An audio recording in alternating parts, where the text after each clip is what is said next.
Hello बच्चों, आज हम स्टडी करेंगे क्लास 11th बायोलॉजी एनसीईआरटी का चैप्टर नंबर 18 जिसकी हेडिंग है न्यूरल कंट्रोल एंड कोऑर्डिनेशन। तो सबसे पहले हम देख लेते हैं कि इस चैप्टर में हम किन टॉपिक को स्टडी करने वाले हैं। तो इस चैप्टर में हम पढ़ेंगे न्यूरल सिस्टम के बारे में, ह्यूमन न्यूरल सिस्टम के बारे में, न्यूरॉन जो न्यूरल सिस्टम की स्ट्रक्चरल और फंक्शनल यूनिट होती है उसकी स्ट्रक्चर देखेंगे, वो कैसे काम करती है उसके बारे में समझेंगे, और फिर लास्ट में हम स्टडी करेंगे सेंट्रल न्यूरल सिस्टम के बारे में। तो चैप्टर की हेडिंग में जो वर्ड दे रखे हैं वो मैं आपको समझा देती हूँ और फिर मैं आपको बता देती हूँ इस चैप्टर की एक बेसिक अंडरस्टैंडिंग, ताकि आपको ये चैप्टर इजीली समझ में आ जाए। चैप्टर की हेडिंग में 3 वर्ड दे रखे हैं, एक न्यूरल, एक कंट्रोल और एक कोऑर्डिनेशन। न्यूरल का मतलब ये है कि हमारा जो न्यूरल सिस्टम है वो कैसे काम करता है उसके बारे में बात बताई गई। कंट्रोल का मतलब ये है कि ये न्यूरल सिस्टम जो है वो कैसे हमारी बॉडी को कमांड देता है, वो समझाने की कोशिश की गई है। और कोऑर्डिनेशन का मतलब ये है कि हमारी बॉडी में जितने भी ऑर्गन हैं, ऑर्गन सिस्टम हैं, वो ऐसा नहीं है कि सेपरेटली एक दूसरे से अलग अलग काम कर रहे हैं, सारे के सारे मिल करके एक रिदम में काम करते हैं। और जब रिदम में काम करते हैं तो उनमें कोऑर्डिनेशन देखने को मिलता है और तभी हमारी बॉडी जो है वो परफेक्टली काम करती है। जैसे कि एनसीईआरटी में एक एग्जाम्पल के थ्रू समझाया गया है कि जब हम एक्सरसाइज करते हैं, एक्सरसाइज करने के टाइम में हमें ज़्यादा एटीपी की रिक्वायरमेंट होती है। तो जब ज़्यादा एटीपी की रिक्वायरमेंट होगी तो बॉडी में ग्लूकोज जो है वो ज़्यादा अमाउंट में टूटेगा। जब ज़्यादा अमाउंट में ग्लूकोज टूटेगा तो इस ग्लूकोज से मैक्सिमम एटीपी बनाने के लिए हमें एरोबिक रेस्पिरेशन करना होगा, मतलब हमें ज़्यादा O2 की रिक्वायरमेंट होगी। तो हम ज़्यादा ऑक्सीजन अंदर बॉडी के अंदर इनहेल करेंगे और जब बॉडी के अंदर O2 अंदर आएगा तो उस O2 को हर सेल के पास में पहुंचाने के लिए ब्लड का सर्कुलेशन जो है वो भी इंक्रीज होगा। और ब्लड का सर्कुलेशन जब इंक्रीज होगा तो जो हमारा हार्ट है उसका कार्डियक आउटपुट जो है वो भी इंक्रीज होगा। जो हमारी ब्लड की वेसल्स हैं उनमें जो ब्लड का सर्कुलेशन है वो भी इंक्रीज होगा। साथ ही साथ में जब सेल्स में एटीपी का फॉर्मेशन होगा तो नाइट्रोजनस वेस्ट जो है वो भी ज़्यादा अमाउंट में बनेगा। और जब ज़्यादा अमाउंट में नाइट्रोजनस वेस्ट बनेगा तो एक्सक्रीशन जो है वो बॉडी के थ्रू वो भी ज़्यादा होगा, मतलब यूरिन भी ज़्यादा पास आउट होगा। समझ में आया? यहाँ पर आप देखिए कि जब हमने एक्सरसाइज की एक एक्टिविटी जो है वो की तो उस टाइम हमारे बॉडी के कितने सिस्टम जो हैं वो और ज़्यादा एक्टिवली काम करने लग गए, उन सब ने एक रिदम में काम किया, तब जाकर के ये प्रोसीजर जो है वो कंप्लीट हुआ। तो ये मतलब है कोऑर्डिनेशन का कि हमारी बॉडी में जो भी सिस्टम है वो एक कोऑर्डिनेशन के थ्रू काम करते हैं ताकि बॉडी परफेक्टली वर्क कर सके। अब मैं आपको एनसीईआरटी की एक एक लाइन जो है वो समझा देती हूँ। As you know, the functions of the organ system in our body must be coordinated to maintain homeostasis। जैसा कि आप जानते हो कि हमारी बॉडी में जो भी ऑर्गन्स हैं, जो भी ऑर्गन सिस्टम हैं, उनमें कोऑर्डिनेशन होना चाहिए ताकि हम होम्योस्टेटिस को मेंटेन कर सके। होम्योस्टेटिस क्या होता है? तो है हमारा बॉडी का जो इंटरनल एनवायरनमेंट है वो हमेशा एक बैलेंस मोड में रहे। Coordination is the process through which two or more organs interact and complement the functions of one another। बोला गया है कि कोऑर्डिनेशन वो प्रोसेस है जिसमें दो या दो से ज्यादा ऑर्गन्स जो हैं वो आपस में इंटरेक्ट करते हैं, एक दूसरे के काम को लेकर के कॉम्प्लीमेंट करते हैं ताकि चीजें जो हैं वो और अच्छे से परफॉर्म हो पाए। फॉर एग्जाम्पल, जो अभी मैंने आपको एग्जाम्पल समझाया वो ये ही एनसीईआरटी वाला example. When we do physical exercise, जब हम फिजिकल एक्सरसाइज करते हैं, the energy demand is increased for maintaining and increased muscular activity.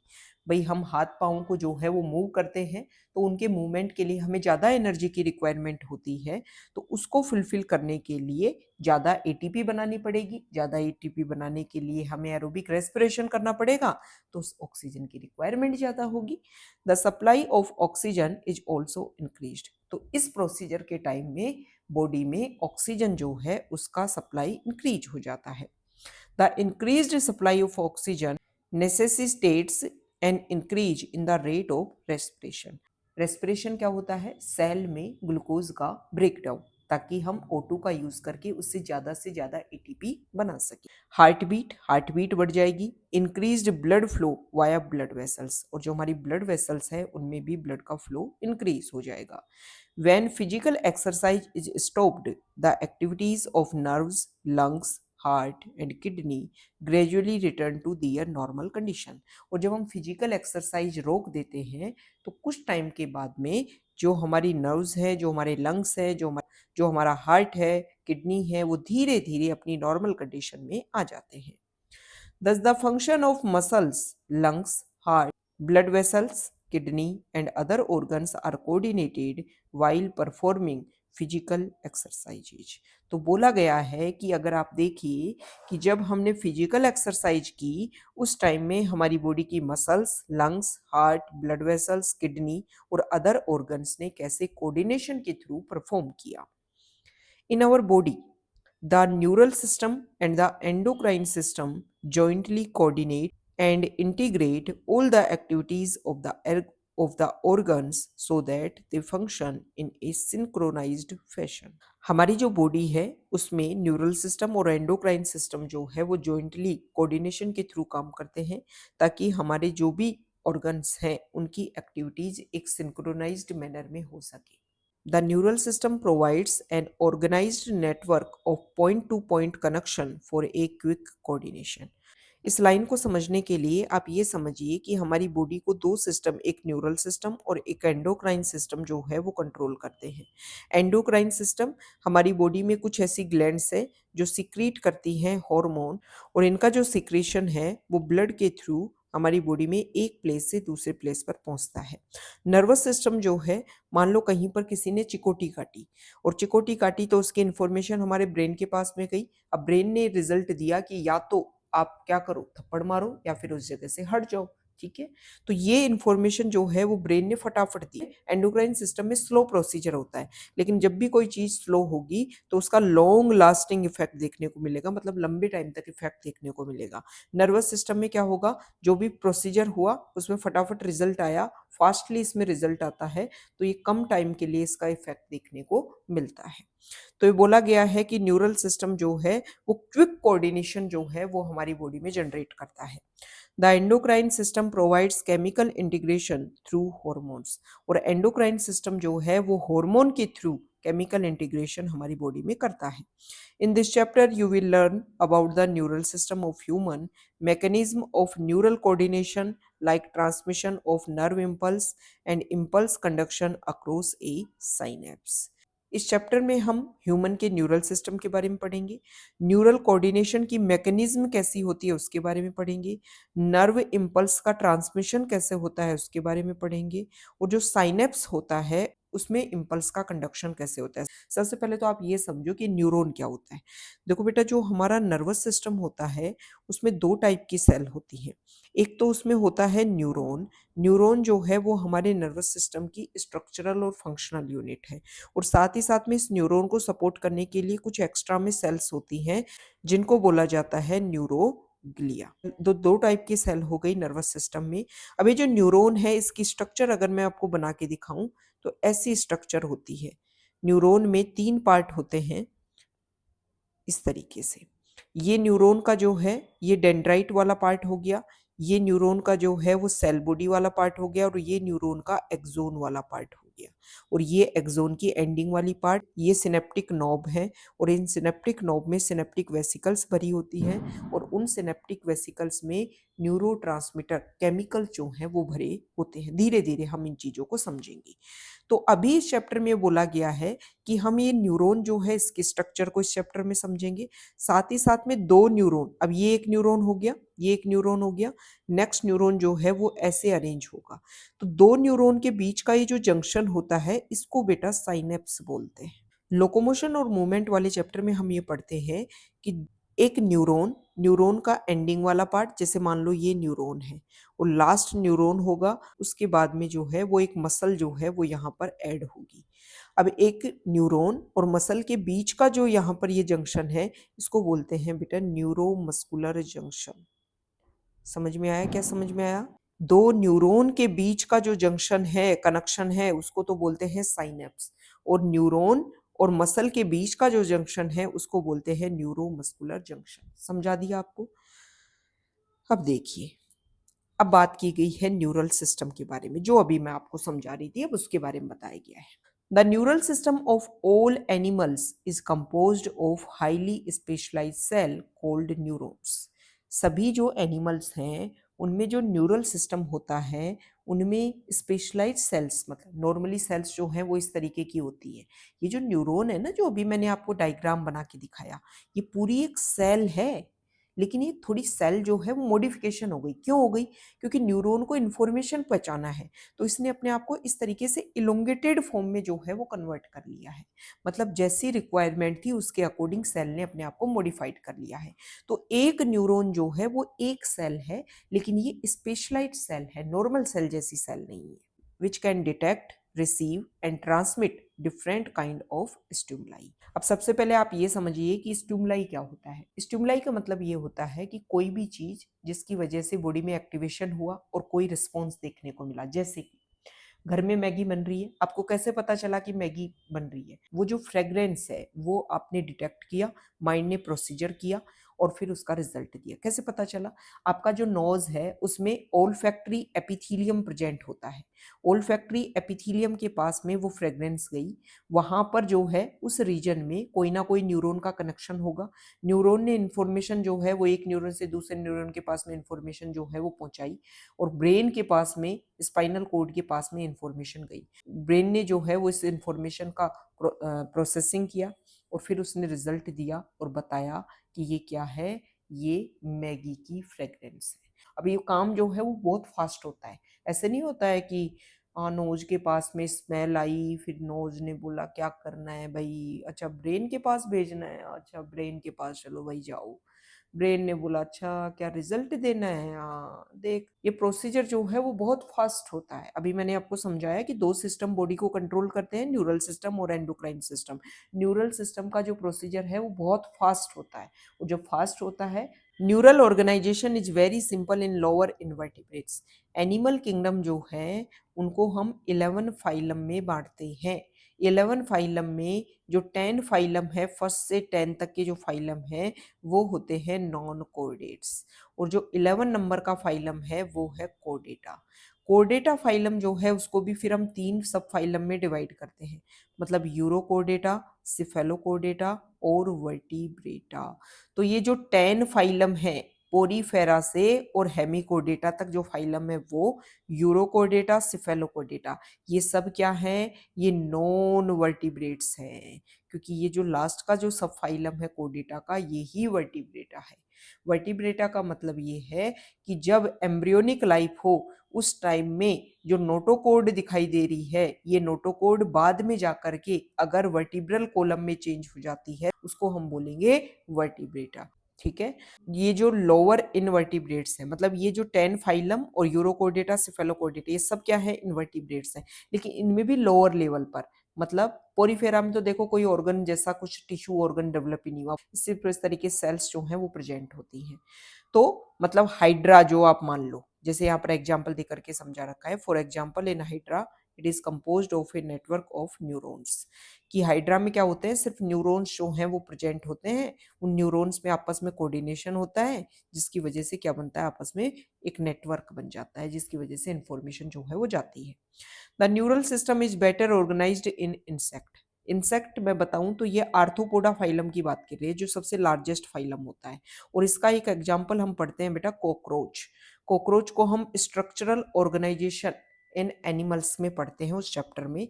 तो कॉकरोच में अगर आपको थोड़ा सा ध्यान हो तो हमेशा एक डायग्राम बनाते हैं कॉकरोच में, और कॉकरोच का ये हेड वाला जो पार्ट है वहां पर इस तरीके का ब्रेन जो है वो देखने को मिलता है, और फिर यहाँ पर वेंट्रल साइड में इस तरीके की जो है वो नर्व कोड प्रेजेंट होती है, डबल वेंट्रल और सॉलिड। ठीक है। तो कॉकरोच मतलब इंसेक्टा क्लास, आर्थ्रोपोडा की एक क्लास होती है इंसेक्टा जिसमें इंसेक्ट आते हैं, उसी का एक मेंबर है कॉकरोच। तो वहां पर हमने ये देखा था कि ब्रेन जैसी स्ट्रक्चर डेवलप होने लग जाती है। तो बोला गया है कि जो इंसेक्ट हैं उनमें न्यूरल सिस्टम जो है वो ज़्यादा बेटर तरीके से प्रेजेंट है, जहाँ पर एक ब्रेन प्रेजेंट है और साथ ही साथ में उसमें गैंग्लिया और न्यूरल टिश्यूज जो हैं वो प्रेजेंट है। और वर्टिब्रेट्स जो होते हैं उनमें तो more developed neural system present होता है। अब हम बात कर लेते हैं ह्यूमन न्यूरल सिस्टम की। ये जो सारी थ्योरी दे रखी है ना, उसको मैं आपको एक फ्लो चार्ट के थ्रू समझाती हूँ, आपको बहुत अच्छे से समझ में आएगा। देखो, ह्यूमन नर्वस सिस्टम है ये। ह्यूमन नर्वस सिस्टम को हम दो पार्ट में डिवाइड कर सकते हैं। कैसे डिवाइड कर सकते हैं? हमारे जो ब्रेन होता है और ब्रेन से ही अटैच होती हुई जो है वो स्पाइनल कोड होती है। ये हमारा ब्रेन हो गया और ये हमारी स्पाइनल कोड हो गई। तो ब्रेन और स्पाइनल कोड जो है वो हमारे ह्यूमन न्यूरल सिस्टम का सेंट्रल नर्वस सिस्टम बनाते हैं। ठीक है। अब इस ब्रेन के पास में इंफॉर्मेशन आने के लिए इस तरीके से जो न्यूरॉन है वो अरेंज है, जिनको हम बोलते हैं क्रेनियल नर्व्स। और जो स्पाइनल कोड है उससे भी इस तरीके से अटैच है नर्व्स, इसको हम बोल देंगे स्पाइनल नर्व्स। ये हमारा बनाते हैं पेरिफेरल नर्वस सिस्टम। देखो भाई, जो सेंटर में है, सेंटर में ब्रेन और स्पाइनल कोड है, तो ये तो सेंट्रल नर्वस सिस्टम बना लिया। और ये लेटरल साइड पे है, पेरिफेरल साइड में है, तो ये जो नर्व्स हैं इन्होंने क्या बना लिया? Peripheral nervous system. अब ये जो हमारा ब्रेन है, यहाँ पर इस तरीके की नर्व्स जो हैं वो 12 पेयर आती हैं, 12 पेयर। ठीक है, टोटल नंबर में 24 हो गई। और जो स्पाइनल कोड है वहां पर इस तरीके की नर्व्स जो हैं वो 31 पेयर है, मतलब टोटल कितनी हो गई? 62 नंबर्स में हो गई। अभी जो पेरिफेरल, देखो ब्रेन का काम और स्पाइनल कोड का काम ये है कि जो भी इंफॉर्मेशन आ रही है उस इंफॉर्मेशन को यूज्ड अप करना है, उसके अकॉर्डिंग प्रोसेसिंग करनी है और रिजल्ट देना है। ठीक है। लेकिन ये जो नर्व्स हैं इनमें से कुछ ऐसी होंगी जो ब्रेन के पास में इंफॉर्मेशन पहुंचाएंगी। उन नर्व्स को तो बोल देते हैं बेटा सेंसरी नर्व्स। ठीक है। और कुछ ऐसी होंगी जो ब्रेन ने और स्पाइनल कोड ने रिजल्ट दिया उसको वापस लेकर के जाएंगी, उसको बोल देते हैं बेटा मोटर नर्व्स। समझ में आ गया डिफरेंस? समझ गया? सेंट्रल नर्वस सिस्टम समझ में आ गया, पेरिफेरल समझ में आ गया। पेरिफेरल में कुछ तो ब्रेन स्पाइनल कोड के पास में इंफॉर्मेशन ले जाने वाली होंगी, उनको सेंसरी नर्व्स बोल देंगे। कुछ यहाँ से इंफॉर्मेशन जो भी इन्होंने रिजल्ट दिया उसको लेकर के वापस आएंगे, उसको मोटर नर्व्स बोल देंगे। अब ये मोटर नर्व्स जो इन्फो, भाई ब्रेन और स्पाइनल कोड तो सेम है पूरी बॉडी के लिए, ठीक है, तो सबके लिए सभी जगह से जो इन्फॉर्मेशन आ रही है, जो नर्व्स लेकर के आ रही है, उनको सेंसरी नर्व्स ही बोल देंगे। लेकिन मोटर नर्व्स जो हैं वो अलग अलग टाइप की हो सकती हैं। मोटर नर्व्स अगर हमारे स्केलेटल सिस्टम को इन्फॉर्मेशन दे, किसको इन्फॉर्मेशन दे? स्केलेटल सिस्टम को, हमारी बोन्स, उससे रिलेटेड जो मसल्स हैं उनको इन्फॉर्मेशन दे, तो उसको हम बोल देते हैं सोमेटिक नर्वस सिस्टम। क्या बोल देते हैं? Somatic nervous system. और अगर मोटर नर्व्स जो हैं वो हमारी इनवॉलेंट्री ऑर्गन्स, जो हमारे कंट्रोल में नहीं है, स्केलेटल सिस्टम हमारे कंट्रोल में होता है, इनवॉलेंट्री ऑर्गन्स मतलब हमारे जो इंटरनल ऑर्गन जो हमारे कंट्रोल में नहीं है, अगर उनके पास में मोटर नर्व्स इंफॉर्मेशन लेकर के जा रहा है तो वो सिस्टम बनता है, उसको हम बोलते हैं ऑटोनोमिक नर्वस सिस्टम। अब ये जो ऑटोनोमिक नर्वस सिस्टम है, हमारी बॉडी के जो इंटरनल ऑर्गन्स है जो हमारे कंट्रोल में नहीं है, ये ऑटोनोमिक नर्वस सिस्टम जब कोई इमरजेंसी सिचुएशन हो, जब ये काम करता है तो उसको बोल देते हैं हम सिंपैथेटिक नर्वस सिस्टम। ठीक है, एसएनएस। और अगर नॉर्मल कंडीशन है, रेस्टिंग स्टेज है, तब ऑटोनोमिक नर्वस सिस्टम काम कर रहा है तो उसको हम बोल देते हैं पैरासिम्पैथेटिक नर्वस सिस्टम। समझ में आ गया? ये हमारा जो है वो ह्यूमन का न्यूरल सिस्टम है। ठीक है, इसको आप अगर नहीं समझ में थोड़ा सा रिवर्स करके एक बार दोबारा से सुन लो, मैंने अच्छे समझा दिया है। अब मैं बता देती हूँ यहाँ पे, human neural system is divided into two parts. दो पार्ट में हमारा सिस्टम जो है डिवाइड होता है। सेंट्रल नर्वस सिस्टम जिसमें ब्रेन आएगा और स्पाइनल कोड आएगा। पेरिफेरल नर्वस सिस्टम जो यहाँ पे नर्व्स आ रही है ब्रेन से और स्पाइनल कोड से, जो नर्व्स अटैच हो रही है उनके बारे में बात की गई है। Central nervous system includes the brain and spinal cord and it is the site of information processing and control. Central nervous system में ब्रेन और स्पाइनल कोड आते हैं और जो भी इंफॉर्मेशन आ रही है उसको कैसे प्रोसेसिंग होना है, उससे क्या रिजल्ट तैयार होना है, ये उसकी साइट है। PNS comprises of all the nerves of the body associated with the CNS, brain and spinal cord. Peripheral nervous system में वो सारी नर्व्स आती हैं जो हमारी बॉडी से इंफॉर्मेशन लेकर के आती हैं और ब्रेन और स्पाइनल कोड्स को पहुंचाती हैं। The nerve fibre of the PNS are of two types. ठीक है, ये अभी जो आपको बताया था सेंसरी, जो इन्फॉर्मेशन लेकर के आएगा उसको हम बोल देंगे अफ्रेंट फाइबर, और जो इन्फॉर्मेशन लेकर के जाएगा उसको हम बोल देंगे इफ्रेंट फाइबर। अफ्रेंट फाइबर और efferent fibre. Afferent nerve fibre transmit impulses from tissues organs to the CNS and the efferent fiber transmit regulatory impulses from the CNS to the concerned peripheral tissue system. ठीक है, जो information किसी भी organ से information को लेकर के brain के पास पहुंचा रहा है उसको तो बोल देते हैं सेंसरी या फिर अफरेंट फाइबर, और जो ब्रेन ने जो रिजल्ट दिया उसको लेकर के वापस ऑर्गन के पास जा रहा है उसको बोल देते हैं मोटर नर्व्स या फिर afferent fibre. PNS is divided into two division. अब ये जो पेरिफेरल नर्वस सिस्टम है इसको हम दो पार्ट में डिवाइड कर सकते हैं, somatic neural system and autonomic neural system. Somatic neural system release impulses from the CNS to skeletal muscle, while the autonomic neural system transmit impulses from the CNS to the involuntary organs and smooth muscles of the body। अगर skeletal muscle के पास में information लेकर के आ रहा है PNS, उसको तो हम बोल देंगे सोमेटिक न्यूरल सिस्टम, और अगर इनवॉलेंट्री ऑर्गन्स के पास में या फिर स्मूथ मसल के पास में पीएनएस इंफॉर्मेशन लेकर के आ रहा है तो उसको हम बोल देंगे autonomic neural system. Autonomic neural system is further classified into sympathetic neural system and parasympathetic neural system। Autonomic neural system को फिर आगे हम दो पार्ट में डिवाइड कर सकते हैं। अगर इमरजेंसी में जो पार्ट काम करेगा उसको सिंपैथेटिक न्यूरल सिस्टम बोल देंगे, और जो नॉर्मल कंडीशन में काम करता है उसको बोलते हैं parasympathetic neural system. Visceral nervous system is the part of peripheral nervous system that comprises whole complex of nerves, fibers, ganglia and plexage, by which impulses travel from the central nervous system to the viscera and from the viscera to the central nervous system. ये बोला गया है कि जो हमारी body की, देखो विसरा word जो है वो बॉडी के इंटरनल ऑर्गन्स के लिए यूज किया जाता है, तो इंटरनल ऑर्गन से जो इन्फॉर्मेशन सीएनएस के पास जाए, सेंट्रल नर्वस सिस्टम के पास जाए, और सेंट्रल नर्वस सिस्टम से जो रिजल्ट आए वो इंटरनल ऑर्गन्स के पास जाए, तो इस सिस्टम को हम बोल देते हैं विसरल नर्वस सिस्टम। ठीक है।